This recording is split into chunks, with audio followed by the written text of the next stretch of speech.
उस लाभों को हम लोगों ने पढ़ा। अब हम देखते हैं कि what are the disadvantage of computer. पहले पढ़े थे एडवांटेज ऑफ कंप्यूटर, अब पढ़ेंगे डिसएडवांटेज ऑफ कंप्यूटर, यानी कि पहले लाभ पढ़े थे अब हानि पढ़ेंगे।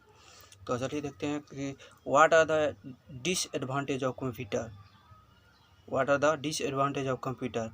इसका फर्स्ट है हेल्थ रिस्क। अब extra continues user computer led to health problems. क्या कहता है extras continue use of computer led to health problems, अर्थात हेल्थ रिस्क यानी कि स्वास्थ्य जोखिम।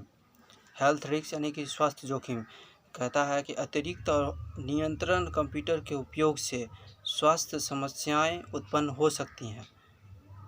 कहता है अतिरिक्त और नियंत्रण कंप्यूटर के उपयोग से स्वास्थ्य की समस्याएं हो सकती हैं। तो यह पहला था। अब दूसरा देखते हैं कि वैलिडेशन ऑफ प्राइवेसी अर्थात गोपनीयता का उल्लंघन। देखते हैं वैलिडेशन ऑफ प्राइवेसी यानी कि with the use of computer every details has been described to the internet। क्या कहता है कि with the use of computer every details has been described to internet, अर्थात गोपनीयता वैक्शन ऑफ प्राइवेसी मतलब गोपनीयता का उल्लंघन। कहता है कंप्यूटर के उपयोग के साथ साथ विवरण इंटरनेट पर खुलासा किया गया है। कहता है कि कंप्यूटर के उपयोग के साथ साथ विवरण इंटरनेट पर खुलासा किया गया है। तो ये दूसरा था। अब तीसरा देखते हैं कि पब्लिक सेफ्टी यानी कि सार्वजनिक सुरक्षा। पब्लिक सेफ्टी का मतलब होता है सार्वजनिक सुरक्षा। तो पब्लिक सेफ्टी क्या है, चलिए देखते हैं कि many innocent users has become a victim of internet scam through computer. क्या कहता है कि many innocent users has become a victim of internet scam through computer, अर्थात सार्वजनिक सुरक्षा पब्लिक सेफ्टी यानी सार्वजनिक सुरक्षा। अब कहता है कि कई मासूम उपयोगकर्ता यानी कि मैनी इनोसेंट यूजर्स कई मासूम उपयोगकर्ता has become a victim of internet scam यानी कंप्यूटर के माध्यम से इंटरनेट घोटालों का शिकार बन गए हैं। इसका सिंपल भाषा में समझेंगे, कई मासूम उपयोगकर्ता जो थे कंप्यूटर के माध्यम से इंटरनेट घोटालों में शिकार होते चले गए हैं। यह तो तीसरा था। चौथा देखते हैं कि नो इमोशन इन्वॉल्व्ड, अर्थात कोई भावनाशील नहीं है।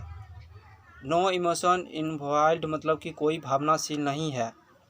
अब एक कंप्यूटर, इसको नो इमोशन इन्वॉल्व्ड में देखते हैं कि a computer is an machine and it can not feel users feeling. क्या कहता है कि ये computer is an machine and it can not be users feels, अर्थात नो इमोशन इन्वॉल्व्ड मतलब बताइए दिए हैं कि कोई भावना शामिल नहीं है। इसका मतलब होता है, अब है कहता है सिंपल भाषा में समझिए कि एक कंप्यूटर एक मशीन है और यह उपयोगकर्ताओं की भावना महसूस नहीं कर सकता है।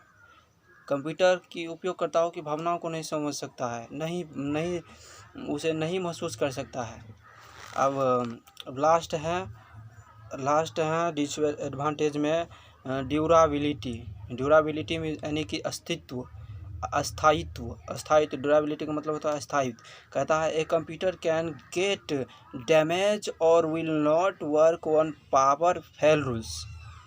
क्या कहता है ड्यूरेबिलिटी में एक कंप्यूटर कैन गेट्स डैमेज और will not work on power fail rules, अर्थात अस्थायित्व यानी कि एक कंप्यूटर क्षतिग्रस्त हो सकता है या बिजली की विफलताओं पर काम नहीं करेगा, अर्थात जब बिजली नहीं रहेगी तो बिजली के मतलब कि उसमें चार्ज नहीं रहेगा तो विफलता बिजली के विफलताओं के बिना काम नहीं कर सकता है। जब तक उसमें इलेक्ट्रिसिटी नहीं डाला जाता है। तो आज था डिसएडवांटेज ऑफ कंप्यूटर में 5 पॉइंट हम लोगों ने जाना।